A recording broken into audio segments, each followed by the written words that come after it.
now I want to get to the main event here. Who you guys came to hear is Jessica Ann, with the Missouri Budget Project. Missouri lawmakers are considering a proposal to eliminate the state income tax, a change that could have major implications for funding public services like education and just Missourians' well-being in general. Jessica Ann is a policy analyst with the Missouri Budget Project, a nonprofit organization providing objective, independent research on Missouri's state budget and policy decisions. Prior to joining the Missouri Budget Project in early 2025, she served as chief of staff of the Missouri State Senate, managing a legislative portfolio that included the Appropriations Committee.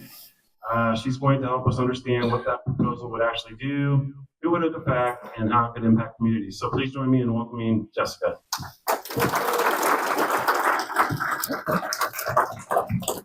Hi, thank you so much. I would make a tiny note. I was not chief of staff to the entire Senate, just one senator, thank goodness. But yeah, my name is Jessica Ahn, and I am the outreach strategist for the Missouri Budget Project. And I just want to say thank you to you all for you coming out here today to talk about your favorite topic, taxes. We all love it. And so we are all very kind of concerned about what's happening right now. There's a lot changing. We've seen a lot of funding cuts from the federal government. We're hearing about a lot of cuts coming to this year's budget. And then we're hearing a lot about tax cuts, eliminating certain sources of revenue. And so really quickly, we're about 8 weeks into session, right? And February 27th is the filing deadline already. The House has filed 1,700 bills, while the Senate has filed 893 bills. So we are deep into session. And one of those priorities that we have all heard about is eliminating the income tax. However, before we can even get to any of that, we need to just start with understanding where we are, like what Missouri's fiscal position is. So, over the last few years, thanks to federal stimulus funds from COVID and additional federal funds, we have received a great deal of funding that has allowed us to reserve general revenue. General revenue is the state's source of income, of state-generated revenue. And so over that time, we had lots of federal funding that allowed us to make a lot of investments. However, while we stockpiled that general revenue, our budgets and our revenue has declined over time. So these federal dollars were actually kind of disguising a budget gap that we have. And so up on this chart, you see the red. The red slice is how much we're short. And so looking at the fiscal year 2026, we already are expecting about a $2.3 billion budget hole. And so already we have a fiscal problem before we're even considering making any other cuts. And so in recent years, our budget has been around 15 billion. Our revenue, however, has been around 13 billion. And as I mentioned, the general revenue savings that we accrued during COVID are depleting. We've been able to backfill with this general revenue, but now it's no longer going to be able to help us. And how did we get here? Why do we have this budget deficit? Well, since 2014, we've had numerous tax cuts. Tax cut after tax cut, that's essentially cut $3.8 billion from our budget each year. And over the course of these budget cuts, a lot of this is happening where people get into office and they want to pass a budget cut without knowing the institutional knowledge of what tax cuts have been recently passed. So even before we know the impact to general revenue, they're already passing a new tax cut. So it's been very hard to keep up with general revenue as a result. And so also this past summer, the federal government went through the federal reconciliation process. You might have heard about the Big Beautiful Bill, or HR1, that are also going to impact the Missouri budget as well, because we are about to see severe cuts to federal funding for things like SNAP and Medicaid. And so knowing that we have these major budget holes from our own revenue being too short and from the federal government, lawmakers still would like to go ahead and eliminate the income tax. Now, really quickly, this is Missouri's operating budget by funding source. So about half of our entire budget is federal funds, and those go to programs like Medicaid and SNAP, and a lot of other designated purposes. And then we have other state funds, which are earmarked funds. So like that's the gas tax that goes to roads and whatnot. And then we also have, finally, state general revenue. So that's the money we take in, that's what we have control over. And one of the biggest pieces of that is the individual income tax. So again, so state general revenue, that's the source of revenue that we can control as a state. Federal funds, we're at the whims of the federal government. And so the income tax is the single largest source of tax revenue for the state of Missouri. It makes up about 65% of the state budget. And if you look at the other slices, like sales and use tax, that's only making a very small portion of the budget compared to the income tax. And so one of the suggestions and proposals to replace the income tax is to increase or expand the base of sales taxes. And you can see here how small that is. It's going to take a lot of changes for that sales tax to compensate for that 65%. Also, income taxes make up nearly 2/3 of, so when it comes to who is actually paying income taxes, sales taxes, property taxes, and what it looks like between lower income folks, middle income folks, and the top 1%, most Missourians are paying their share of taxes in sales taxes and property taxes, while the top 1% is paying most of their taxes through the income tax. So for cutting the income tax, really the benefit is going to go to these top earners. And so already we have a pretty inequitable tax system. It's pretty upside down. And this is similar to the last chart. But when you combine all the taxes that Missourians are paying, the lowest income Missourians are paying a higher share of their income than the top 1%. And there's a huge gap between the top 20 and kind of the rest of the 80% as well. And so eliminating the income tax would kind of worsen things for the lower and middle income folks. A lot of proponents of eliminating the income tax will point to states like Texas, Tennessee, and Florida, and talk about how they've lowered their income tax, or they've eliminated their income tax, and as a reason why people want to move there, want to be there.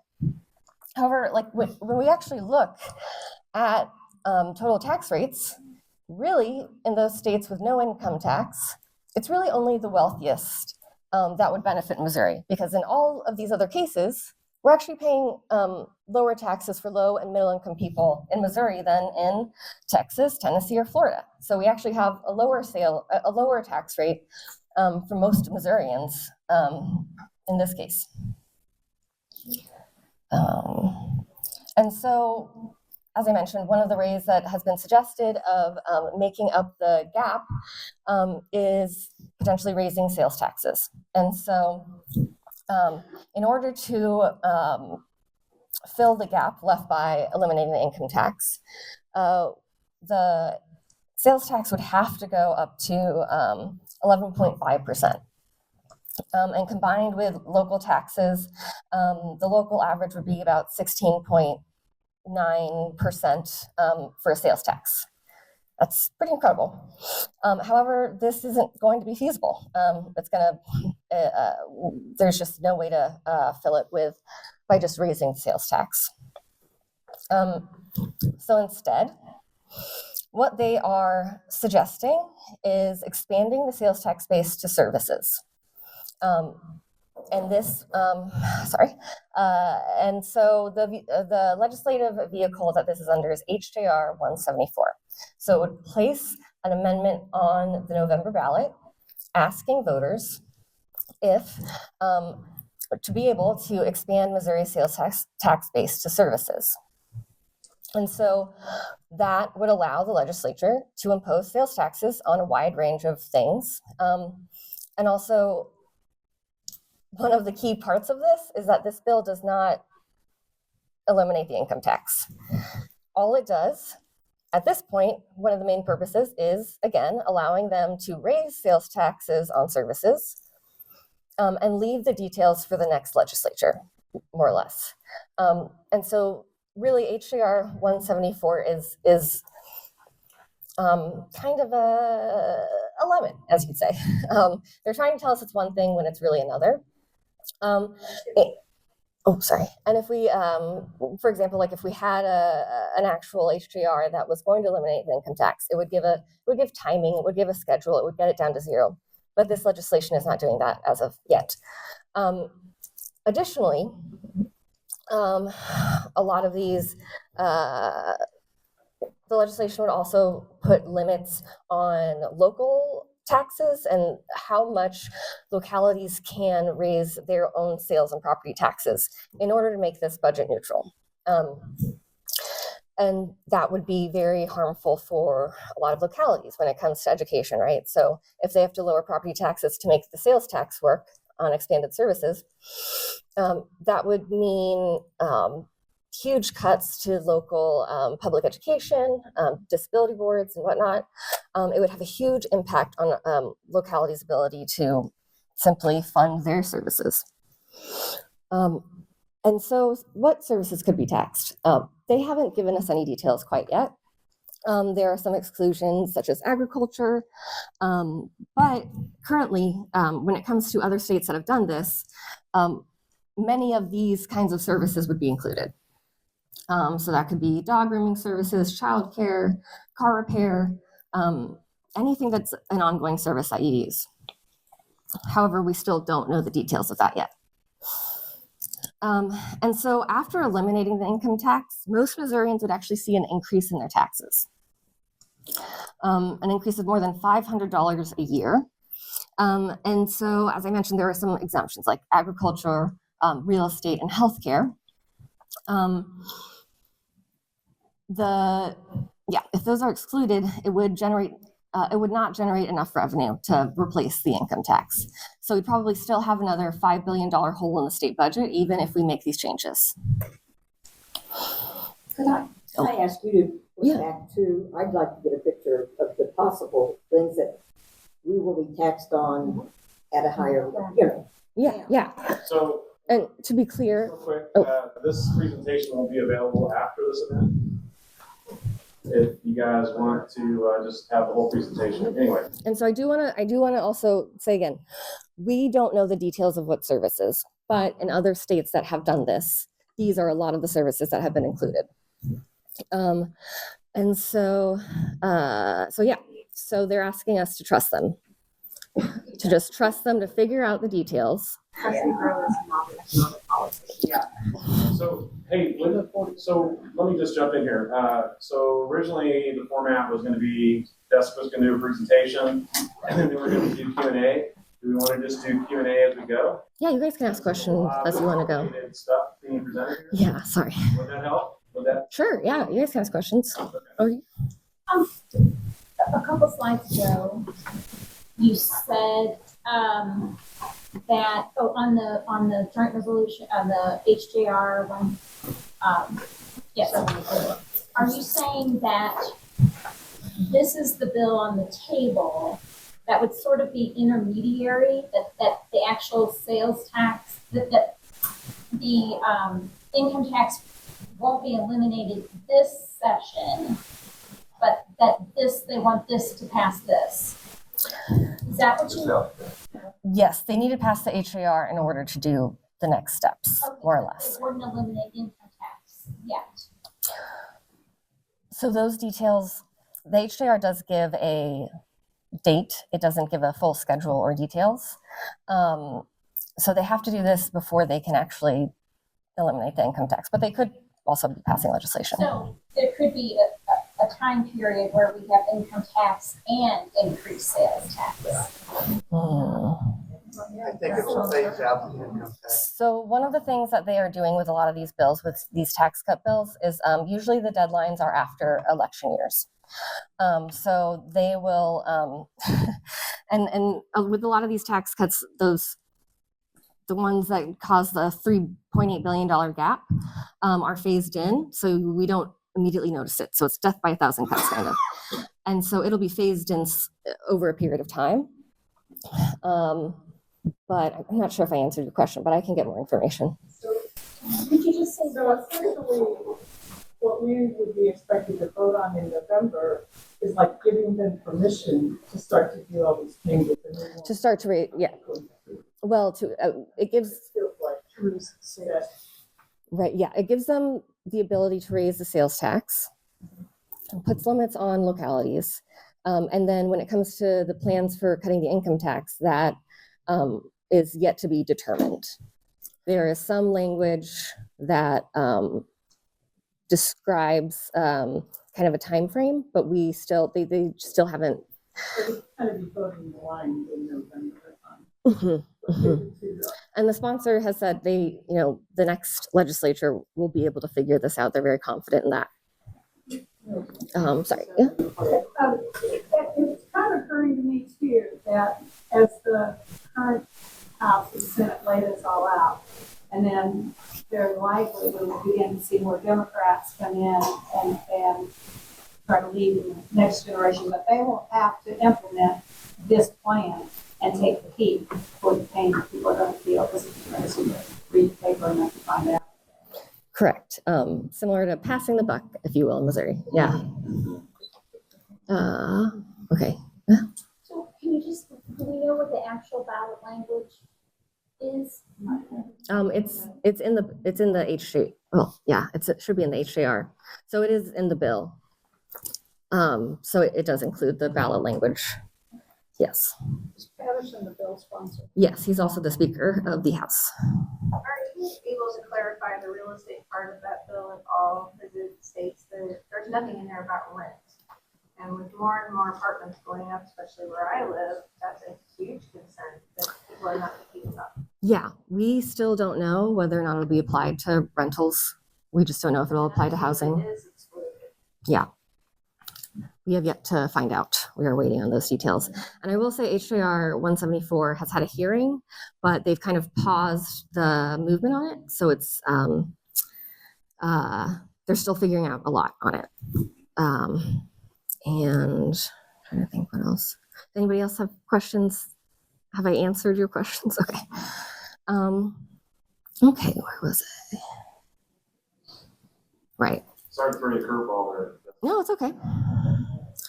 Okay, so going back to this, so most Missourians would see a tax increase, represented more in sales taxes. We'd have a bigger hole in the Missouri budget on top of the hole that we already have. And then as a result, we're going to see some severe cuts to state services that support Missourians that we all depend on. And so again, like I said, the HJR 174 increases local sales tax collections tied to expanded sales tax base, but it has to be offset. So that's where the locality is being limited in what they can generate in taxes. That's why that's in the HJR. And so what impact would it have on local services? So as I said, most of the bills have the tie to the property taxes or locality taxes. And property taxes right now make up 1/3 of revenue raised by localities in Missouri. As I mentioned, a lot goes to K-12 education, meals for seniors. And about 55 counties have senior levy boards funded by property taxes, providing meals and transportation. 89 counties have developmental disability boards that provide employment and residential services. And there are a lot of other property tax boards that fund mental health and other health services in counties. And so that becomes even more important when we go back to the state budget. We have a budget hole, we have federal cuts to very critical lifelines and services. And then we also have these threats to our greatest source of revenue, the income tax. And so what do? Well, we can contact our state legislators, let them know that we need to protect the income tax, sign up to oppose eliminating the income tax, join our coalition, sign up for email updates, and join our weekly calls. And then we can also always do another presentation. But that's it for me. And we can do more questions if people have them. Okay, I saw that hand first. Okay. So right now, there's a, yes, no. Okay, so right now there's a discussion about a lot of cuts, especially for people with disabilities and SNAP, and I just every time I pick up the paper, I'm seeing more cuts. These cuts that you're talking about are on top of the current cuts. Yes. Okay, so is someone thinking that we'll cut now so that the cuts in the future won't be so tremendous? Or is it just that we want to cut people out of services now and then later we'll just zero it out kind of thing? Just take it so low that almost nobody's getting home and community-based services or SNAP benefits or whatever.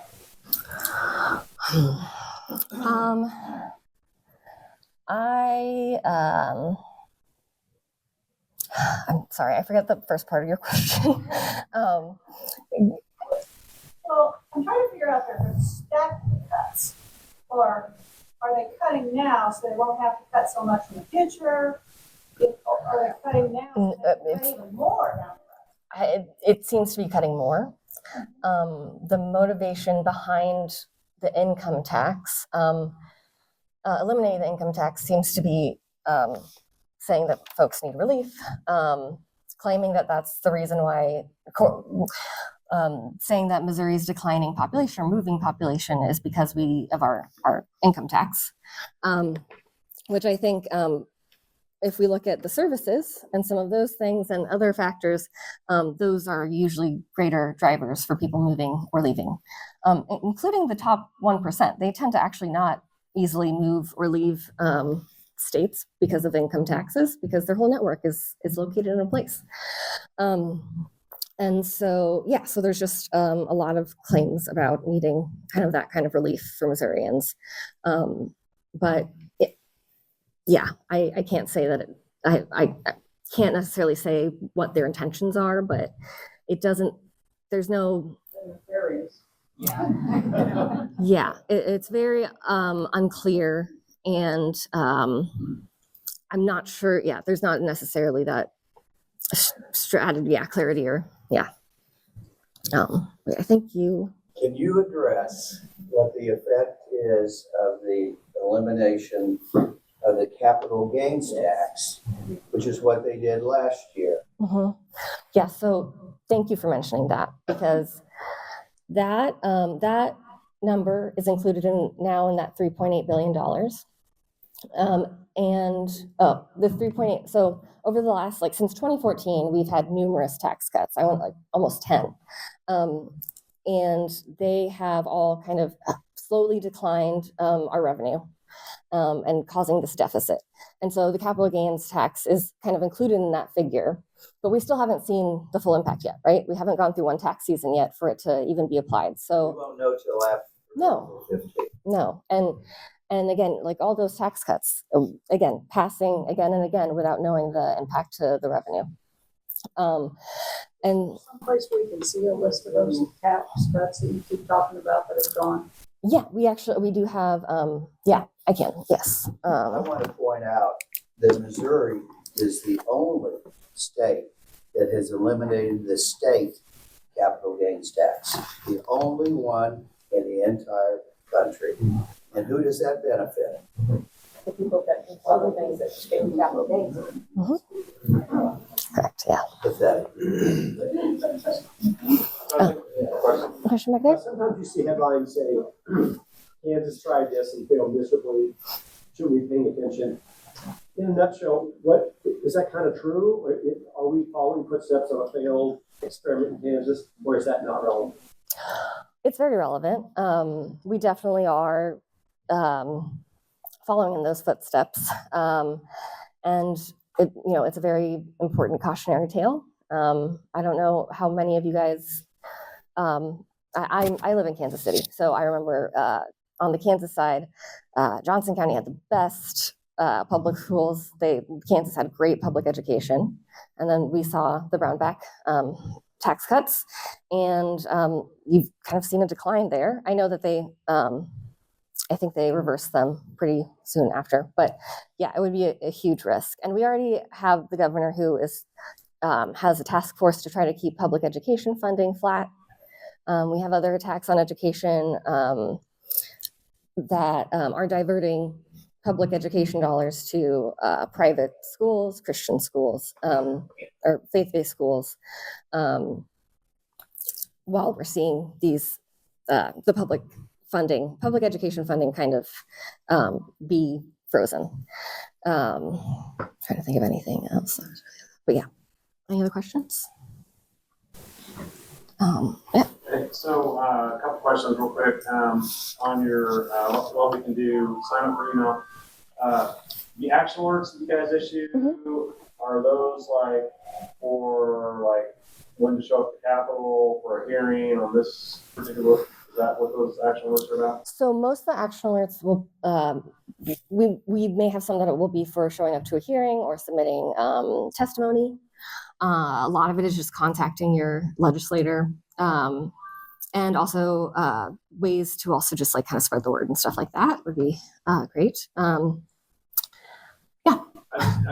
just want to make sure that, so in other words, another way to put it is, if we care about any legislation along these lines, right, that is going to eliminate the income tax, you guys are the source for that, when to show up, right? Yes, sure. Okay. Yes. Okay. Do you have materials to say the most vital talking points that can help spread the word to neighbors? Yes, we have materials, and I will distribute those and share them with Marsha. Okay.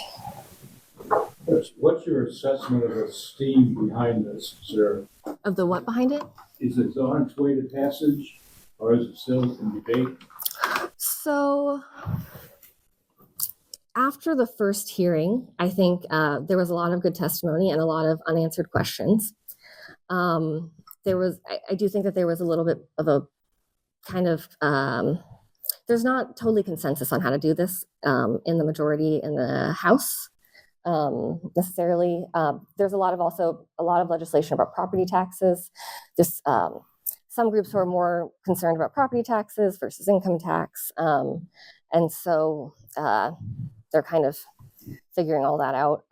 We are operating, we know that there's a very good likelihood that this will pass. And so we are working to educate the public, to educate everyone, so that if it is on the ballot, we can defend the income tax, and then hopefully in the future be able to pass more progressive tax policy that would be more fair to Missourians. Yes. What if they, you still owe on your past income tax? And if they eliminate it, what would happen? You probably still owe, that's kind of, I'm not sure at this point. I think you would probably still owe it, but those details again are in the future. Yep. Right here. Yep. Go ahead. I just wanted to mention, one of your bullets addressed the property tax. Mm-hmm. And that issue is coming up because county by county, they couldn't decide how they were going to do it on the property tax, real estate taxes. Mm-hmm. But if you know a policeman, a fireman, or anyone who's in EMS, their pension will be affected. Yeah. So I don't know that they become active, but that is how you fund their pension. Mm-hmm. Property taxes. So statewide, they will be affected by the property tax cuts. Yes, thank you. I was wondering if anybody here has contacted your elected officials about this, and if so, did they reply to you? Because No, I haven't, no, they didn't. I haven't, no, they didn't. I haven't, and I asked that same question. Please show me evidence of how the capital gains tax cut has benefited Missouri. But the best way to prevent this, the gentleman asked, where is this, is for everybody to just keep contact. Yeah. Even if they haven't responded, just keep contacting them, just keep flooding. You just have to do it. Mm-hmm. If you haven't done it yet, please contact them. I talked to one. I've talked to one legislator who said that if you call, you kind of are dependent on what somebody's going to write down. But if you write, then it's, But I don't know what the rest of you think. I don't know. I personally like visiting them in their office. I was gonna say, sometimes you can go right up into their office. I mean, you can go right up to their office in the Capitol, just knock on the door and ask their legislative If aides. you can, because some people can't. Oh, yeah, for sure. It is just hard to get sort of Okay. Right, then they don't respond to anyway. I wrote Josh Hawley, and he responded, oh my gosh. I had to, for a class assignment, I wrote Josh Hawley about a problem that we had, and I was like, please vote on whatever. And he responded, oh, my office received, the same basic response you're gonna get. And then 6 months later, I got a response, and he said, I voted on insert another topic I didn't even write him about. Well, but the please don't make that the excuse not to contact. And the state senators and representatives do respond more so than our federal, all of. So, yeah, it is frustrating for me that I haven't had a response, but it shouldn't impede any of us to keep trying, to keep doing it. So we need to contact our state legislature. Call, write, anything, just do it all. The state senator and state representatives, yes. We're hearing it's Dave Griffith, Rudy B, Mike Bernstein, those are your three that are going to be key. And you guys are local, so if you can be in person, that's great. Counties are right. Yeah. What about across the river? Is there a Callaway County? Travis. Anyway, I mean, Water and the Senate. On senate.mo.gov, there's a legislator lookup based on your street address. Mm-hmm. And also on the House website. So someone brought up a good point. So this is a House joint resolution. So we're typically kind of, when it comes to different priorities, one House will lead on, the House will lead on some and the Senate will lead on the other, just to get it through. So it seems like they're trying to just get the HJR passed through and then pass it over on the Senate, but we have yet to know. Okay, I really didn't see who. Okay, so you specifically focused on HJR's 174, but there was another one that's 173, and it's a two-for punch. Like one weakens the system, and the other one just finishes the job. So, are we still working on 173, or are you just specifically doing 174 for today? So when they had the hearing, and I should have put up there. When they had the hearing, they were having the hearing for both bills. They're like fair. Oh, sorry. When they had a couple weeks ago, they had the House hearing for both HJR 173 and 174, and they just had it as one hearing because the bills are pretty similar. So they do have technically two vehicles. So if there's differentiation, then they'll be treated separately, but a lot of times they'll be joined together if they're. Yes, Emily? One place everyone can reach out to too is it was referred to the Commerce Committee. That's the committee that heard it. That's the committee that will vote the bill out of the House committee. So those are the members whose eyes are most closely on this legislation at this stage of the process. And they work for all Missourians, regardless of what they represent. So just let them know you live in Missouri and that you don't want to see the income tax eliminated. But every single member of that committee is going to be looking at this bill. So that's a good place to call. Thanks, Emily. Yeah, I want to point out that the elimination of the income tax was a priority of Governor Kehoe. But I don't know that he has the same Trump cult hold on the legislature as Trump did for the redistricting bill last year. I don't know if they're gonna, if the legislature is that much, I don't know what They haven't term lost I the can line. use. Gone around the bend? If they're that much enthralled with it, we'll see. Yeah, definitely. And I would estimate that kind of the success of this bill is going to come down to those different kind of factions who care about taxes in the Republican or the majority caucus. Kind of. Oh, sorry. Microphone by the mouth. Move it around the line. Sorry, I talk with my hands. And so my guess is that if this bill or if this joint resolution slows down, or if there are problems with it passing, it will more likely have to do with the majority and the different kind of tax factions, where there's people who are more concerned about property taxes, others who are more concerned about the income tax. And there's, I believe there's even property tax people who don't want to eliminate the income tax. So a lot of it will probably come from that fraction. Any other questions? Go ahead. So in Missouri, could you address how hard it would be to overcome this? Other states don't have quite the same rules that we have here. So in my understanding, if we do away with this now, it will be a major ordeal to try to get that property. Well, get rid of the income tax back. Yes, because Address that too.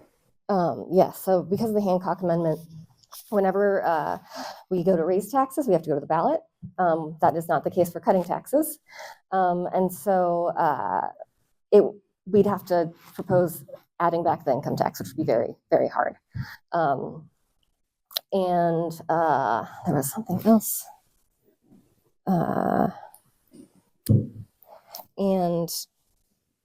Oh, crud. What was I thinking? And there's also some other, I think, bills that are actually attempting to make it even harder to change the tax structure and policy as well. But yeah, it would be very, very difficult. And also going back to some of the states that they want to compare Missouri to, we're talking about Florida, they have tourism. Tennessee, they also have tourism and big industries, and Texas, which they have oil, gas, they have lots of resources that they could use to kind of fill in those gaps. Missouri doesn't have any of that. And so kind of where would that revenue come from? We'd have to find some kind of source. Where will it come from? They won't get paid, right? So yeah, so They work for free. right, and we keep seeing additional rescissions of funding from the federal government, in addition to all the other cuts, and we don't know what else is going to come. So yes, go ahead. So she was talking about the Commerce Committee. Yes. Are the group of people that are actually looking at this issue right now. So do they ever, have any contact with you? Can you, do this presentation in front of this Commerce Committee so that, if some of them don't really understand the budget, they're not just voting on it because they think it's going to be cheaper for everyone? Mm-hmm. Yeah, we have government affairs folks who work with those representatives and senators and explain all of that to them, and kind of in what we're talking about a lot. Not everyone is as receptive, but we are doing what we can to make people aware. Yes. But yeah, the Commerce Committee, they have not called an executive session for it yet. We kind of expected that they might have, but they haven't yet. So there is, as Emily mentioned, lots of opportunity to contact them. Yep. Two things. One is, are they disputing your facts that you are presenting to them in terms of what the effects will be? And the other thing is, I've heard somewhere that one of the other things that's being floated is changing the tax rate to a flat tax rate for all income levels in Missouri as a I don't know, compromise or whatever it is. Do you know anything about that? So two parts. Do they dispute your facts? And what about a flat rate tax? So